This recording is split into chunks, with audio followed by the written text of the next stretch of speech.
Okay, so tonight we're going to focus on college applications. And again, between anything that I say here, just know that it cannot ever be all-inclusive, just for the simple fact that each college might have its own, every college has its own requirements, its own application process sometimes, unless they've kind of gone into the CF&C or the Common App.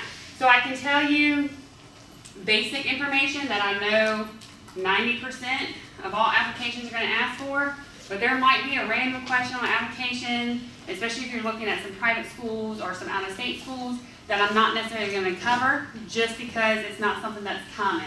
That doesn't mean you can't email me, make an appointment, and we sit down and talk about that, but this is just in an effort to get the basic information out there based on some concerns or questions I've had over the last 2 years. So as we're starting to get a few more rolling out the door, it's a little bit easier for me to kind of understand what you guys need from me to help through this transition process. So again, tonight we are going to be going over applications. So who was not here last week, or not last week, last month for the August meeting and got the CF&C spreadsheet with all the application due dates? Does anybody need that? Okay. If you are watching this from a video, these handouts will also be posted online. Ms. Strauss will take care of that for us.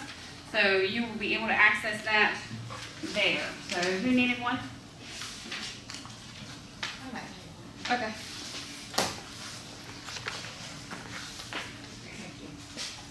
So again, this is a chart that CF&C has compiled to just kind of give you basic information.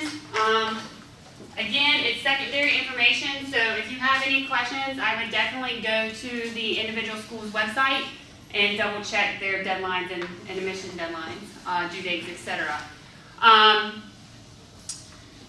You guys are a very, very awesome advantage in the sense that the website and the internet is there. A lot of the questions that you have for me, it's not that I know them. I mean, I might know a good chunk of them, but if I don't know something, I find it using the internet. All the information's out there, it's just can you find it? So if you're stuck at home and you have to answer something and I can't get to you or you can't get a hold of me, the internet is a great resource for you, not only for this process, but life in general. So learn how to kind of navigate that internet because a lot of information is going to be out there for you. So, who has started an application thus far? Okay. What are some of your thoughts about that? Are you familiar with it? Are you not familiar with it? Is it terrifying? It's not terrifying. Okay. Where do you get caught up in it? Essays. Essays. So some of them require essays. Not all of them do, but some of them require essays. Okay. What else? It's a lot of redundant information. You feel like you put the same information in over and over and over again. And unfortunately, welcome to it, but it'll also help you to remember things if you start kind of a fact sheet. So what I've done, I've actually made one for you already with, again, very basic information. I'll pass it around this way and each table can grab one.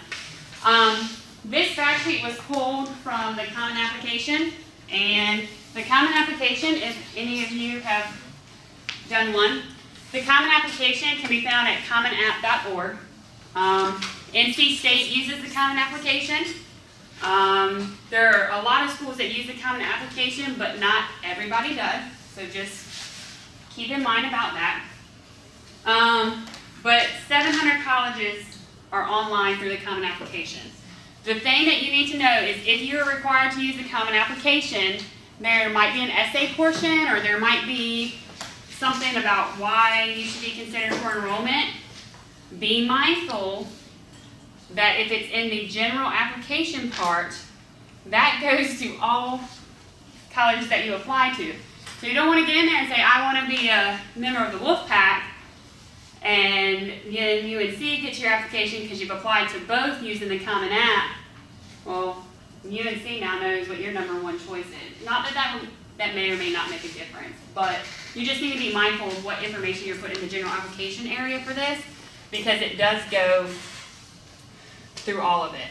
There's a lot of tools that you can use, although I thought this was a touch board, it is not. And I wish I could.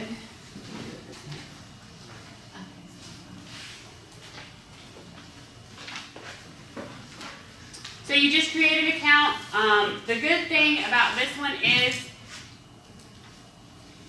once you put the information in once, it repeats to all the other schools. So you fill it in once, and all of a sudden, it goes from there. I really like the fact that now everything has videos that you can watch. There's also Spanish versions. So if there's a breakdown in understanding or the language barriers there's videos and translations. So that can be extremely helpful. We're not going to sit here and watch videos. I feel like you guys can do that at home if that's what you need to do. Not everybody uses the Common App, so some of you will use it, some of you will not. So I don't want you to know that it's there. I want you to know that some of our big universities and colleges in North Carolina do use the Common App, NC State being one of them. I want to say Duke uses the Common App as well. The neat thing about the Common App, though, is when you get to a recommendation part, you need to make sure that you put the correct email in for whoever you're going to use. I know there was a child in the past who had spelled the email wrong, and this whole time they were waiting on their recommendation to go through, because this will show you as things get done, you will see, yes, I paid for that, or no, I haven't filled out that one, or yes, I've submitted my application, my counselor's done her job and she submitted her information. So this is a great tool for you to see where you are in the process and follow up with maybe some other third parties that you had involved in the process. However, we've also seen it where we were waiting on a recommendation, waiting on a recommendation, waiting on a recommendation. So I haphazardly told the kid to open their account, let's look at it and see what's going on. They hadn't put the email in at all. So you can't expect someone to do a recommendation if the information is not in there correctly. So I know it can be burdensome, and I know that it's a lot of repeat, but you have to be careful as you're putting information in.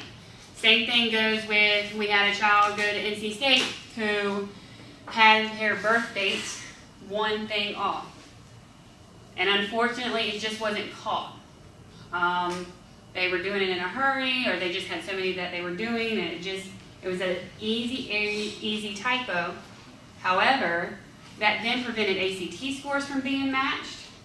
That then prevented transcripts from being matched, because there might be 100 Rosie Lilies that apply to a school. So they're going to start looking at birth dates and social security numbers and other identifiers.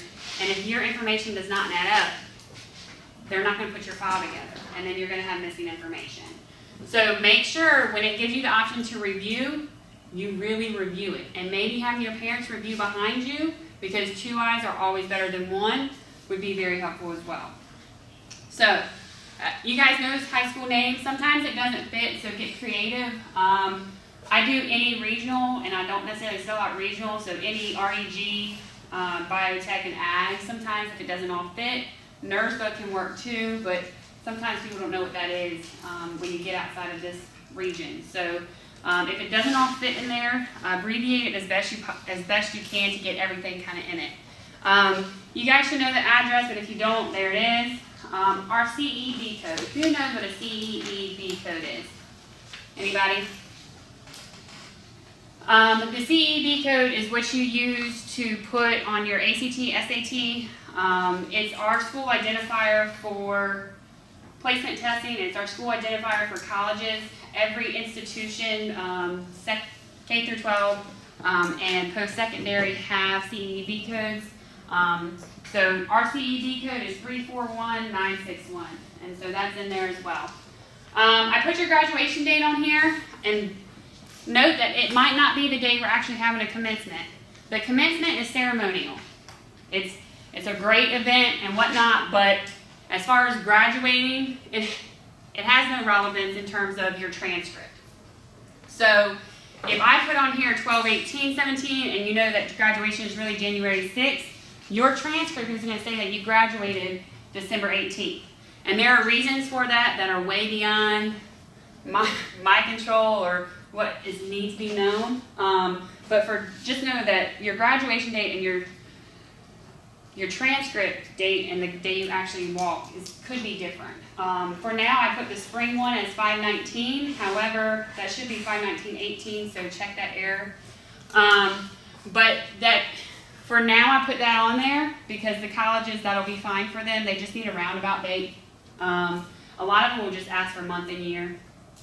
But we might actually try to move on paper your graduation on your transcript to match Martin so that you guys can get your diplomas in May or associate's degrees in May and not have to wait until August because, and this is why I saw some faces,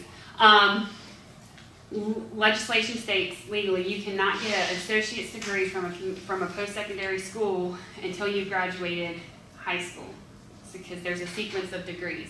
So Martin cannot technically confer your degree until you've graduated high school, and in the past that's been after the fact. So we get letters out to your schools to say that you will be eligible for the degree and that you will earn the degree, but legislation states that it can't be confirmed until whatever date, either August or hopefully we'll get it fixed where it's May. So if it happens in May, we're all good, nothing needs to happen, but we've just got to figure out what that looks like. I put my name, my title, my email, the phone number. We don't have extensions here, so don't worry about that. We are on a 4.0 scale. So you might say, well, I might have above a 4.0. That's fine, but the scale is a 4.0. The difference is weighted. So if you have above a 4.0, that shows that you are taking a rigorous academic curriculum and doing well in that, and as such, you've been given extra points for that. So technically, your guys' GPA can go up to a 5 if you've had an A in everything, and every class that you've taken has been a 1.0 weight. But the scale for application purposes is a 4.0. Weighted GPA or unweighted GPA? We have both, and you'll see both on your transcript, and I'll go over the transcript in just a minute. However, you need to use whatever one the school is asking for or the application is asking for. Some applications and scholarships want to see your weighted GPA. Some applications and scholarships don't want to see your weighted, they want to see your unweighted. So you have to just read carefully and see what they want. The information is on there for you guys to have. So we do use both, and each school or each program can use whatever one they want. Some applications will even ask to see both. So just make sure you're reading. We do have a class rank, and I know it seems common sense, but I'm answering this because I've had questions on it before. We report our class rank exactly. So some will say you're in the top percentile or quartile. We just give you an exact number. So when they ask you, the Common App does ask this, how we report class rank, it is exact. Our course scheduling is by semester. And then the other common questions I get are, well, when did we attend Martin? Or when did we start Beaufort classes? Or what? I don't know what to put on that. So for this group right here, you guys attended Beaufort starting January 15th for one semester, and you went from January 15 to May 2015. And then you should have, unless for some reason you didn't start, so this is a general guideline, unless you didn't start until the following spring for some reason, and that's probably the case. That is probably the case for seniors. So if you're currently a senior, you guys probably started January of 15 at Martin. January of 16 at Martin, because y'all started that second semester of your freshman year. Correct? That's when y'all took ACA and Health, right? Second semester. Right, that's what I meant, Beaufort. But it was January. Oh, I put that on here. Okay. But it's January 15 to May 15. Fifth year students, Pamlico. You guys went to Pamlico January 14th through May 15th, or 14th. So that information's on there for you to have. Does anybody have any questions about that, or have you seen something else that you need information on? Yes. are the papers making it around, number one, and number two, how recent does the GPA have to be? So that's actually a very good question. There's more that can be passed around. I think they got stonewalled somewhere along the way. So the GPA, and that's why I gave you guys your transcripts. The GPA is going to only change after the completion of every semester. So therefore, whatever your GPA is as it sits right now is what you will use on your applications until January. Because in January you get a new GPA because the semester is ending, and you get the grades from what you're currently enrolled in now. So the answer is what you have now is the GPA that you use now. But if for some reason, for scholarship purposes, or maybe you do a Hail Mary sometime in the spring and let me just throw one more application out there, you would use whatever your GPA is starting in January. That brings up another point now that you say that. The application process will ask like when your GPA counts from. It is the first time you matriculated into high school. So for example, your current GPA is when you started walking through this door. So for those that are seniors that started 14-15, your GPA runs through August of 2014 to June of 2017. So it doesn't include the months that we're currently in because it's not calculated that way. Now, I don't know, did anybody transfer from another school? No. Well, Tyler, you came in sophomore year? Yeah. Okay. So your GPA for NERSA, yours should still be the same because we put your grades up there and it recalculates, so you're fine. All right. Because you came from a different one. Okay.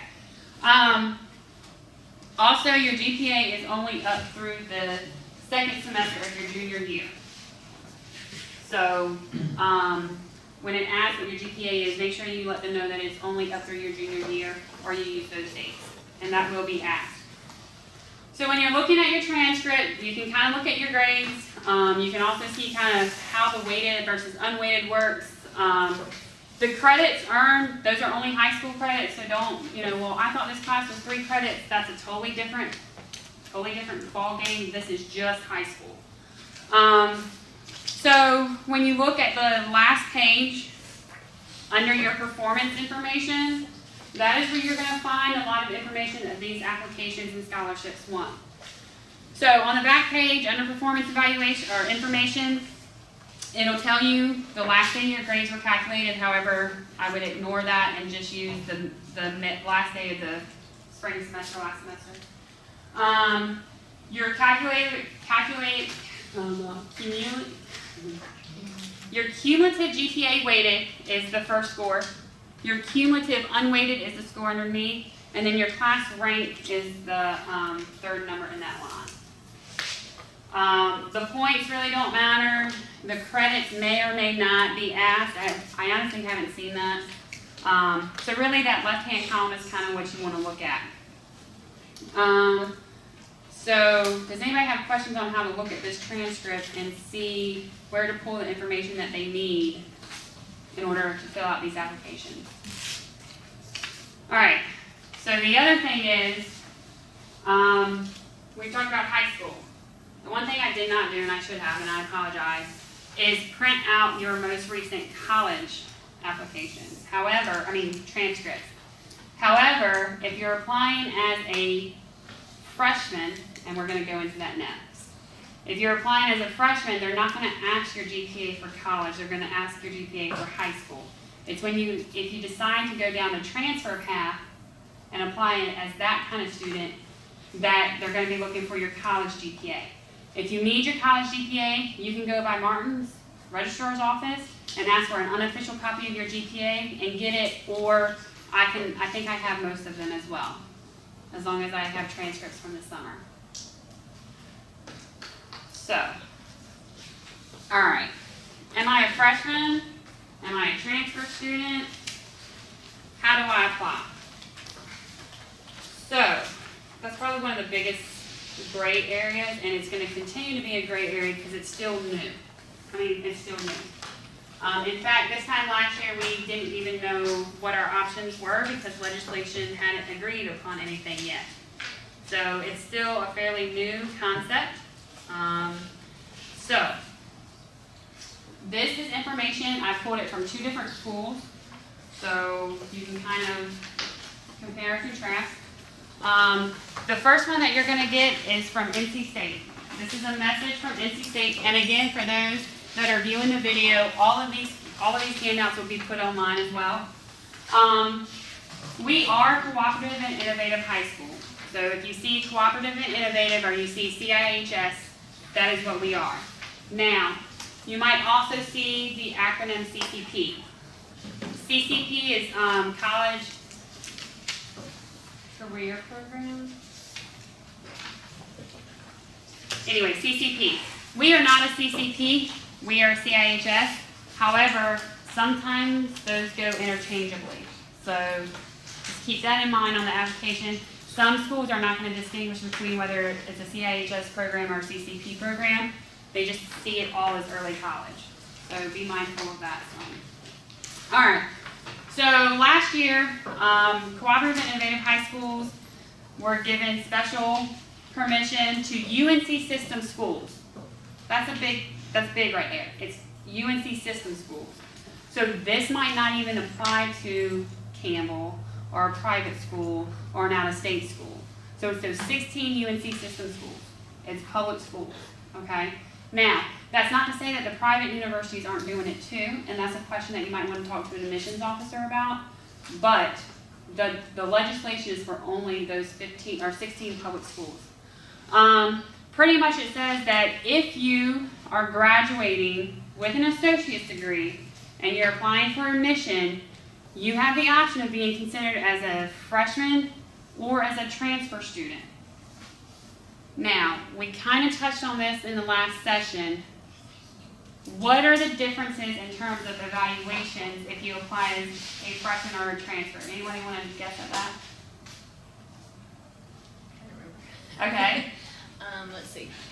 So it'll be a different, like the GPA requirement might not be as high if you're applying as a transfer student. Correct. It's also kind of the information they look at. Right. Freshman.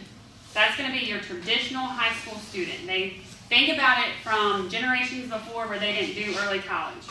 A freshman is going to be evaluated simply as they would have 15 years ago or 20 years ago when early college and college credit was not an option. Therefore, they're looking at your high school transcript, they're looking at your SAT, ACT scores, they're looking at those things on a high school transcript. Now, that's not to say they're not going to look at your college stuff, because they will. But those things are weighted in as part of the evaluation process.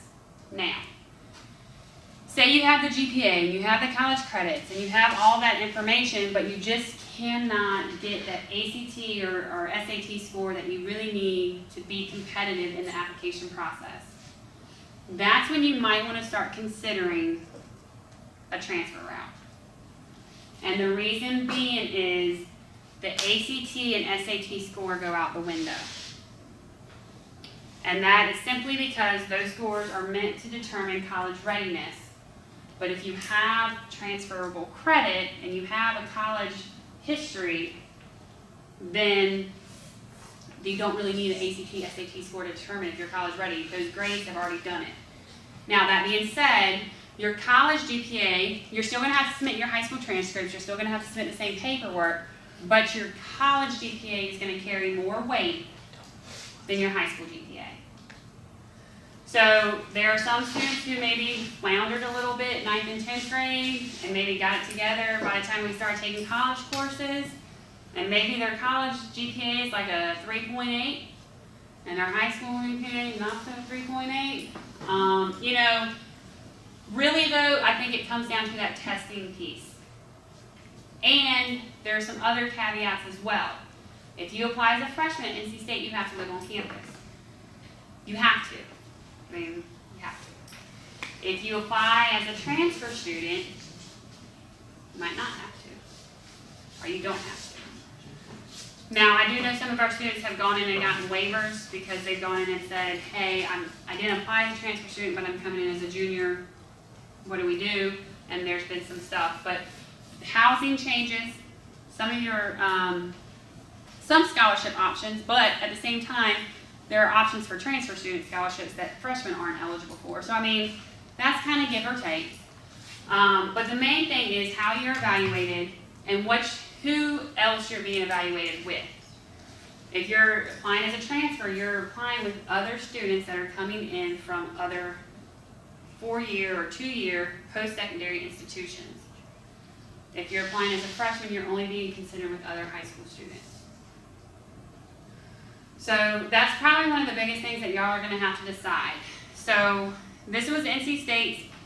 NC State is saying that in the fall of 2016, 41% of transfer applicants and 46% of freshman applicants were admitted to NC State. I don't know if I think that statistic is slightly skewed, and this is my personal professional opinion, but take it for what it is.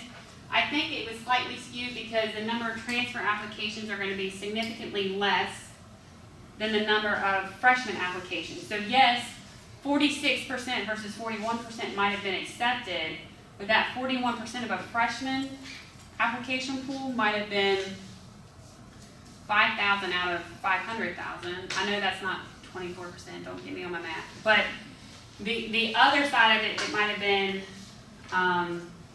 there might have only been 12,000 applications on the transfer side. So take that statistic for what it is, knowing that statistics can kind of be put out there in any way that you want. So before we go over questions, let me give you one more piece of information. UNC did a really good job of breaking this down again for you guys. And I like how they did it because they kind of did it in a pros and cons list. So that can be helpful. So if you're looking at this one and you go down the sheet, the left-hand column is if you apply as a first-year student. So your application, if you apply as a first-year student, will be reviewed in this manner. But if you apply as a transfer student, it's going to be reviewed in this other manner. So I think this might help clarify some of the things that I'm saying, or hopefully. Where it says mandatory seminar classes, again, that might change based on transfer credits in, so don't necessarily take that as, that's when you call an admissions officer and ask. But there's a difference in application deadlines, there's a difference in scholarships, there's a difference a lot of times in major selection. Most transfer students going into a school are going to have to pick their major and start right there.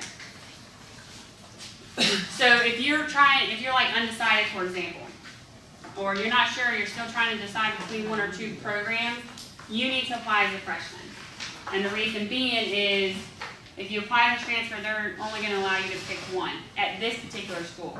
Now again, that might not be the case. But this information was found very easily. All I did was Google, just at the top bar, early college students and NC admissions. That's all I Googled. And this came up. And I just like these two the most. One, because I think a lot of our students are looking at state. It's a big school for us. It's a popular school for us. And I just like the way this other school laid it out.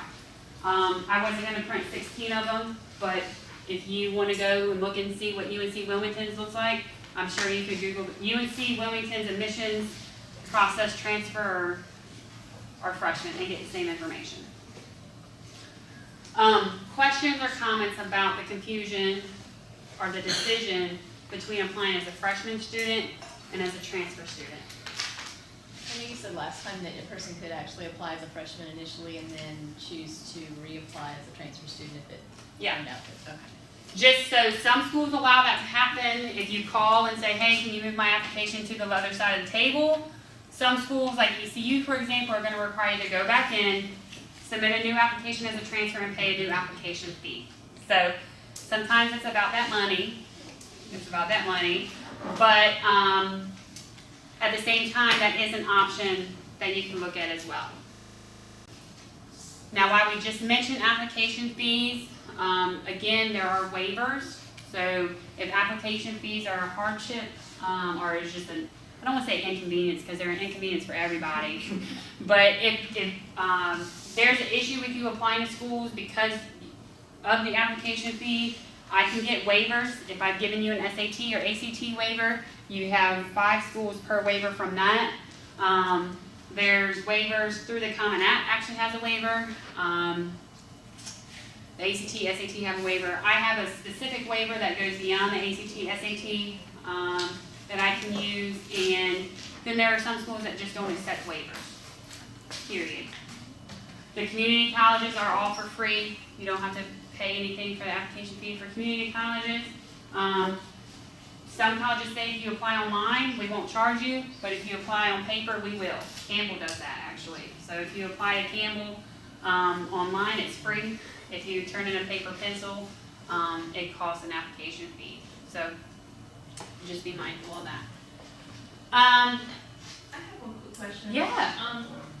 If they apply as a freshman, how does the college treat their courses that they took at the community college?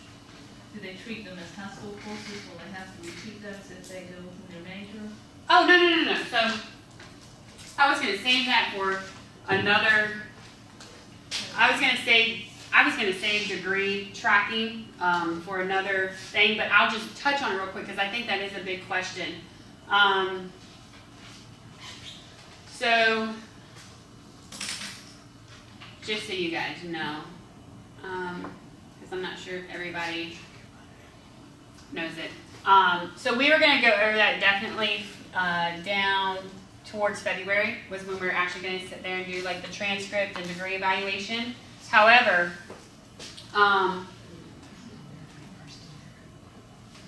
what you can do is, again, Google. If you just do like NCSU transfer equivalencies, yep, see I've searched it before, it'll pull up and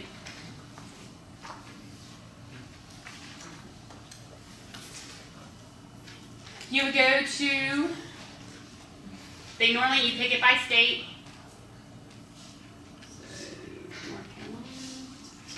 You pick it by institution. It really doesn't matter which one you pick because in the community college system, English 111 at Beaufort is English 111 at Pitt, is English 111 at College of the Albemarle. Bio 168 is the same at Martin as it is in the mountains. So the North Carolina Community College system has done a fabulous job of making sure that that works. But, so you would go down to Martin. And for those of you that are looking at 2-year transfer, for example, it's going to transfer just like it is. And now ACA 122 might be able to substitute for ACA 115 if that's a requirement, but it'll transfer exactly the same. I just pick all departments, but you can pick it based on what class each class is. But so prime example. I don't know why ACA 122 is not up here, but you can see that if your child took Accounting 120, at NC State, it's going to count as Accounting 210 plus an extra credit. And when you see little asterisks like this, like the star, they just haven't figured out what specific class it is, but it will be an accounting elective credit. So you'll get an accounting credit in that, but they haven't assigned an exact course to it because ACC 210 for them is only a 3-credit course, but they understand that there was a 4-credit course here, so they still want to make sure you get that extra credit. It's just not a specific class that they've assigned it to. And you can use this, again, for any college. So another example, I know math is a big one. Well, biology, you guys all have taken natural science. So Bio 111, and you can see here too that they have some years on them. So sometimes, I think 1997 seems to be the most popular year that you see in this. So I think that's when they started changing curriculums or moving classes over to the same thing within the community college system. So you'll see that. But for the biology 111, that counts as bio 183. You get 4 credits for it. Biology 112 counts as bio 181. So you can see right then what classes your child has taken at the 2-year college that are going to transfer over. And again, it's just information that's out there. So you would need to pull the degree sheet that they want, or the degree pathway that they want to look at, and you can go through here and just see how they match up. Now, do not get frustrated if your child took a Psych 150 and you're not seeing that on their degree sheet, because there are a lot of free electives out there that you have to go out and pick up. And a lot of these colleges are looking for that holistic education now. So even if you're an engineering major, you're going to have to take some type of art, some type of literature, some type of something. And we typically have countered that with their program here through the Associates in Science or Arts program. So, and if for some reason it's not up there, it'll count as a free elective. And for those that have gone through the college process, you know that you have to have that magical number over 120. So sometimes it's nice to have a few extra in your pocket. Now, some schools say that you can only bring over X number of credits, but most of those are above that 60, 61 threshold, because that's what it takes for an associate's degree. So, you know, we might have some students that maybe switch gears halfway through, and they might end up with 70 college credits, and that just means that there might be some picking and choosing, but for the most part, that's not going to happen, for the most part. So does that kind of answer that question? Okay. So, again, that's going to be something that we go over very much in detail come February, but that is something you guys can kind of refer to now until then, if that helps. So, we've gone over the transfer versus the freshman. We've gone over some basic information that you might need to know, where to find that information on your transcript if you need it. You guys have your most updated transcript. The next thing that I wanted to go ahead and pass out, because I get the question a lot, and because I made extra copies, if you want to take a few extra ones, that's fine. But I've gotten a few phone calls about students who were missing college transcripts at their 4-year institution, and I want you guys to make sure you understand and know how you request these transcripts. So when you apply to schools, you have to send them your high school transcript. Who remembers how to do that? Do what? Yeah, how do you send your high school transcript to the schools that you want to go to? Anybody? Huh? Tell the school.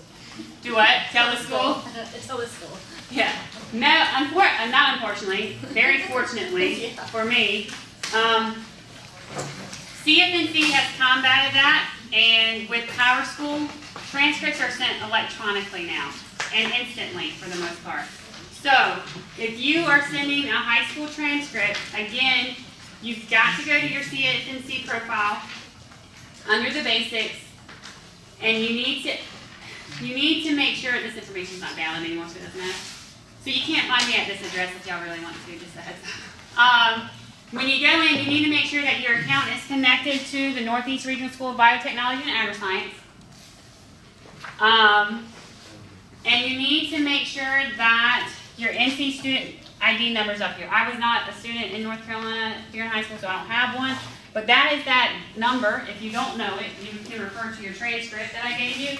And it's that student number at the very top right-hand corner. So you need to make sure that that number in CFNC matches the number that you have on your transcript. That's the only way that these things are going to link. So you've got to be attached to NERSVA, and you've got to be attached to your North Carolina student ID.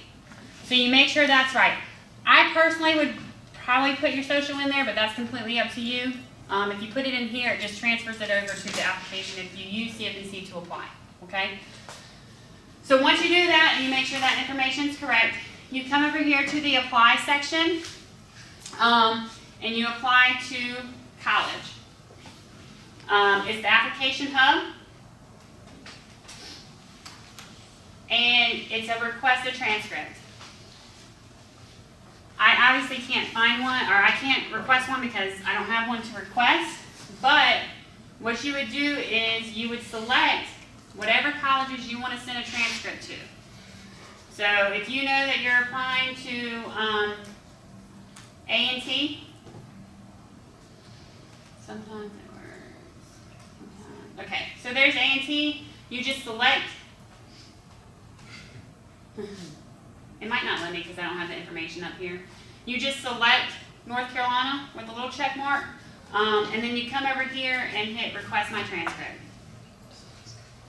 Now the cool thing is, again, everything's electronic now. Everything is, you're able to see what process is going on, just like you can see when I complete my section of the Khan app. You can see when CFNC sends your application or your transcript. So you just go back to the application hub, and right in here, so for example, apparently I tried to send one to Barton. You can come over here and where it says request transcript, it'll tell you, you can click on it and it'll tell you it was sent on this date and it was even pulled by the school on this date. So if for some reason in your application account for that individual school it's saying that we don't have your high school transcript, not to be rude, but you can call that admissions office and say, I understand you might not have it in my file, however, somebody pulled it from the application hub on CFNC on this date at this time. What do we need to do now? It's a paper trail, and it's a very nice paper trail, actually. So that's how you're going to request a transcript, unless it is for a school outside of North Carolina. If you're applying out of state, you will have to come to me old school and tell me, Ms. Newman, I need an application sent. Or I'm sorry, I need a transcript sent. Okay? Questions about this? Also, a lot of scholarships, you actually send your transcript to them through this as well, especially the big state ones. So the application hub is going to be an important place for you. Even if you don't use it for the application process, it's definitely important for your transcript. And also, this will set it up to where it also sends one at the end of, it'll send one instantly, and then it'll trigger it to send one at the end of this semester, and it'll trigger it to send one at the end of next year. So once y'all do this, I get to kind of just step back and make sure, it's right. So that's nice. So you have to send your high school transcript. You then have to send whatever other colleges you attended. So for those fifth years, you're going to have to send at least Pamlico, Beaufort, and Martin transcripts. Okay? For those that just went to Beaufort and Martin, you'll have to send those too. If you went to Pitt for a special reason, you'll have to send those. So unfortunately, that's just a bear to think about. The one you're looking at right now that I passed out is Beaufort Community College's transcript request.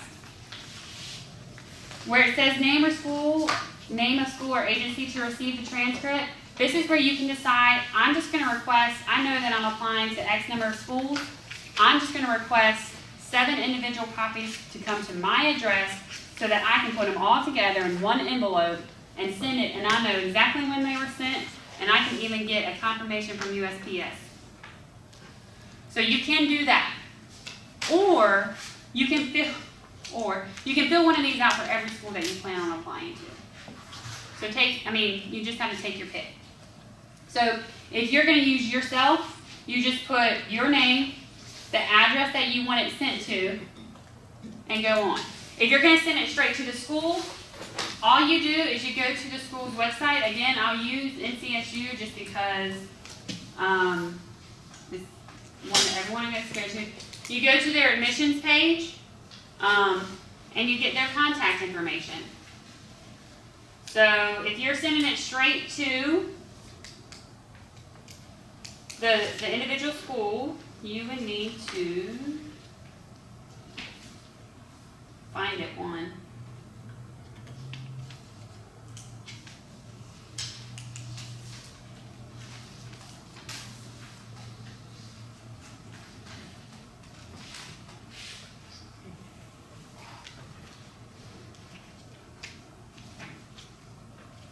There it is right there. So you would label it NC State University, undergraduate admissions, and then it's campus box 7103, Raleigh, North Carolina, whatnot. So you just find it up there. Make sure you're looking at the admissions office. So again, it should be like the name of the university, and then under that, the admissions office, but make sure you put undergraduate because there is a difference between graduate and undergraduate and where the mail goes, and then that. And then you have to use your full name, your birth date, all that information you fill out. If you do not know your student ID, they allow you to use your social security number, so that's good. You want to make sure that at the very top you're checking official copy, and for these colleges, since you're not currently enrolled in classes, just go ahead and send them now. There's no need to wait to the end of the semester, the grades end. Then you would have to call and pay them their $2. You can do it online, not online. You can call and pay over the credit. You can call over the phone and pay with a credit card, and then they'll mail it out, or you can go up there and pay it if you're close. So that is Beaufort. This next one is Pamlico. I'm just going to kind of touch these out here. I don't think everybody needs one. Yes.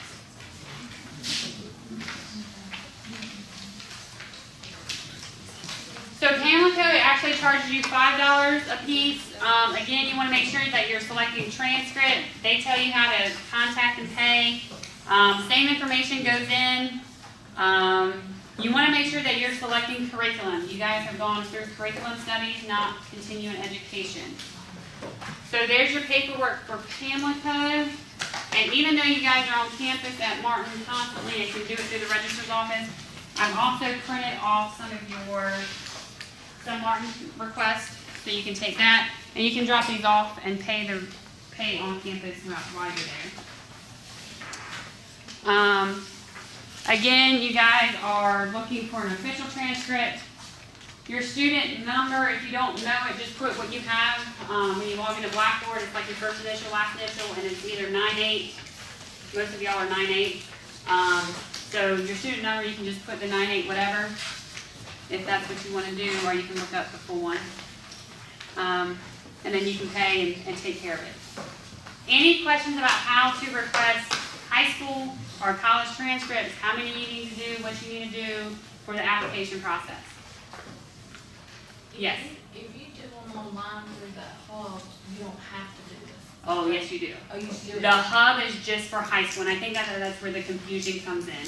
So that's a very good question. Although we're partners, we're very different. And you can only get credit if you have an official copy of the college grade. Because we put your college grade on here.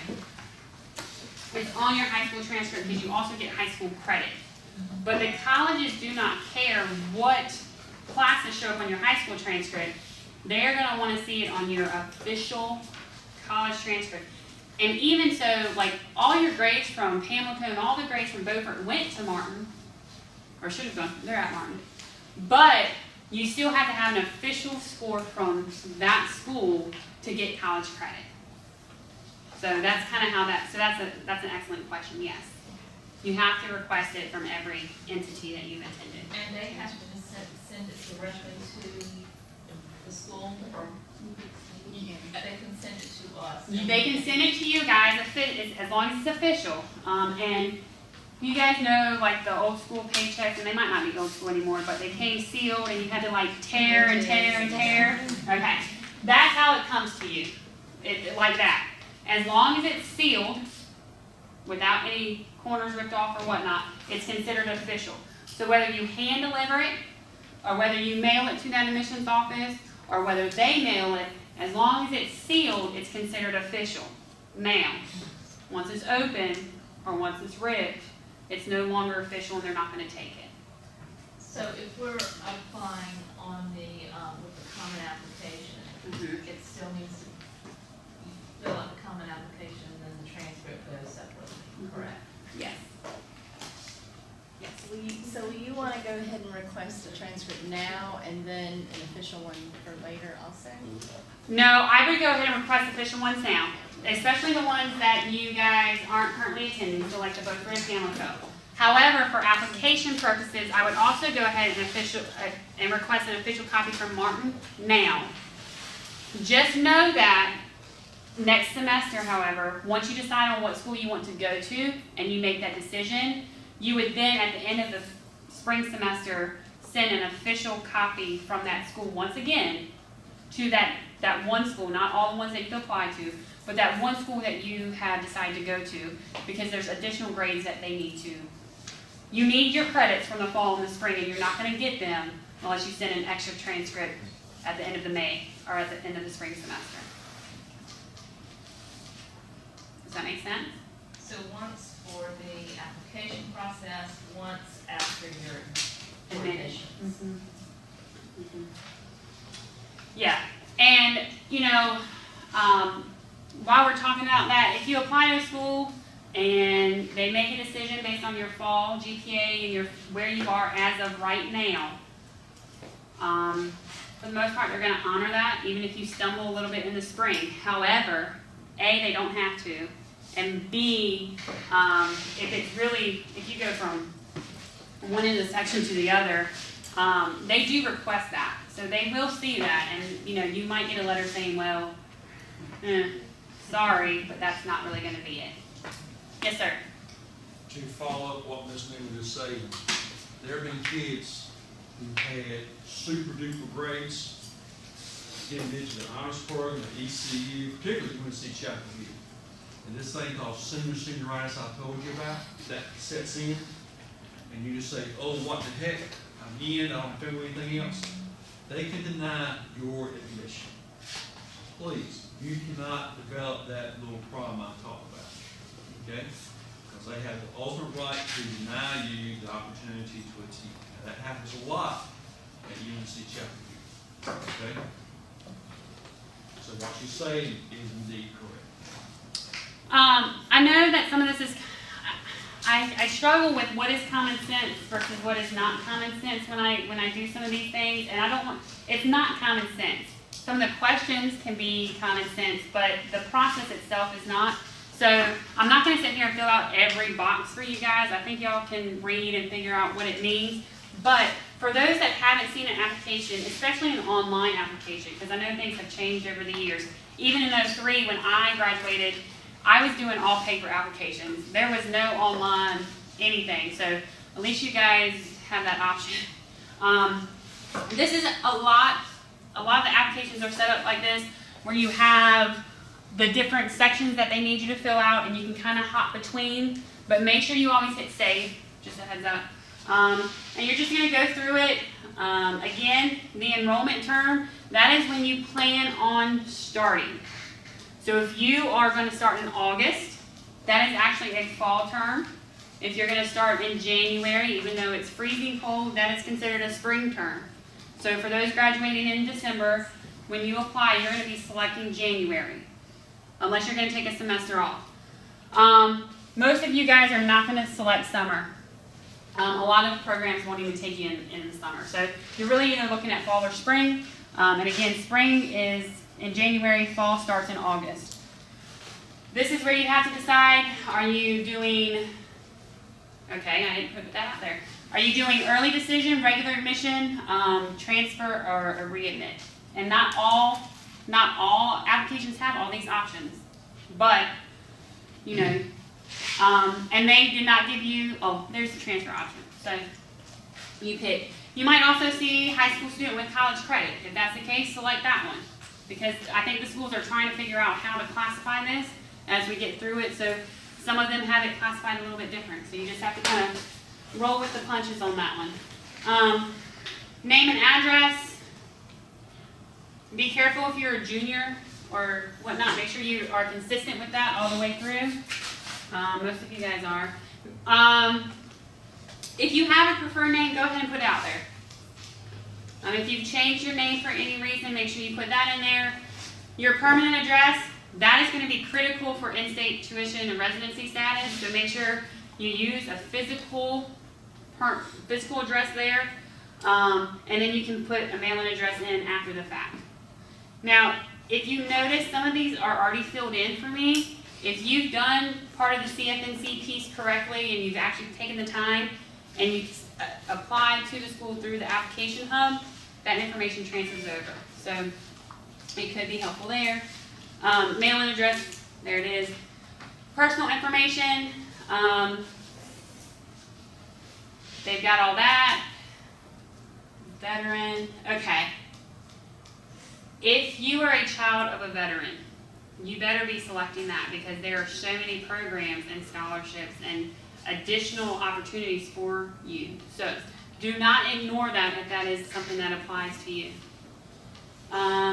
Social Security, NC state number, marital status.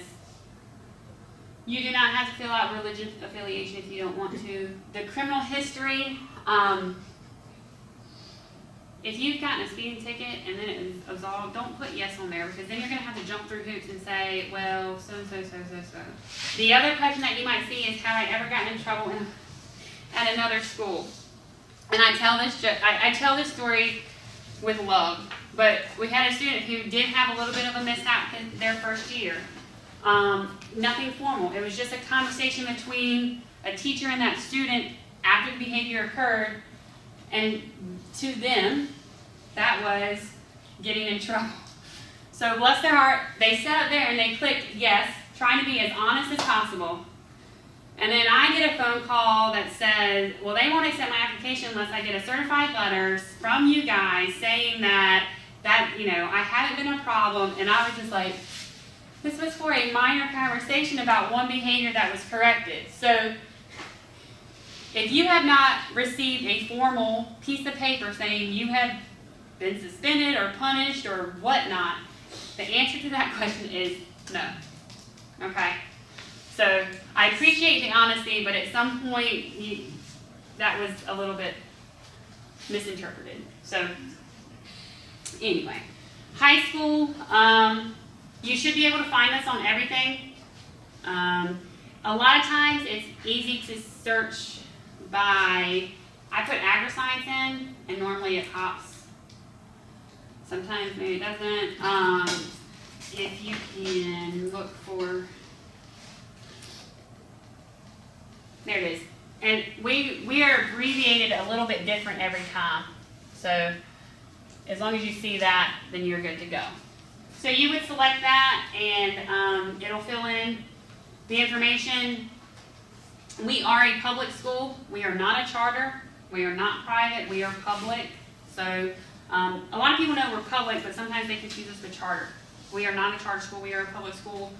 And you can see where date of entry, graduation, high school counselor information, which you now have on that. If you've attended any other high schools, throw that in there. Okay, if attendance has been interrupted for more than 30 consecutive days, that does not include summer break, that does not include winter break, that does not include if you were out sick and you were still enrolled and we were working through that. That does not matter. What they're saying is, did you walk out of that building or were you considered unenrolled for more than 30 days? So just that. High school courses, that might get a little bit, again, excessive because you guys have a lot of stuff. So all of our courses are honors. I'm not sure if all y'all know that, but all of our courses are honors. And yeah, so you'll have to fill that out. as you go through. You are not a high school equivalency diploma, and you're not an adult high school